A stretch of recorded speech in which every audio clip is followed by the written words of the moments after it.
Hi guys, it's me, AZ Cabbie Mama. If you like cabbies nearly half as much as I do, please like, subscribe, and share. And thank you for joining me here in my doll room and on my channel.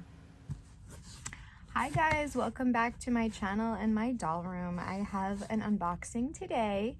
I have not received the Kissin' Boy that I mentioned yesterday in my video yesterday. I don't know, he's coming FedEx. It's been a while, so hopefully he'll be coming soon. I have another one from eBay that's coming FedEx too. It's taken a while. I think they should leave the express possibly out of the FedEx because it's not very express lately. I joke. But anyway, FedEx seems to be the slowest one for delivery for me that I've experienced so far. But I have this unboxing of a popcorn girl today instead. And look at this beauty. Oh my goodness, she's adorable.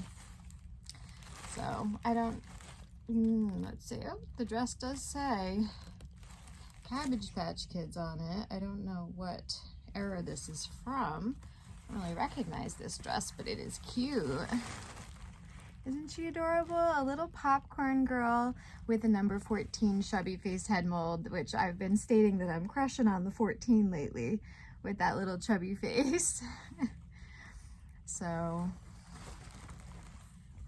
I needed a red-headed popcorn girl, and I needed a popcorn girl with a single pony because I had two, you know, in the background there with the double ponies, and they both have brown hair, so she'll make a great addition to join them up there. So cute. So just that quick unboxing for you between classes, guys. Thank you for checking out my channel and my doll room and my babies. And I'm gonna have to think of a name for this one now. Have a great rest of your day, guys. Bye. See you next time. Thanks for watching, guys. And for more great Cabbie videos, please like, subscribe, and share.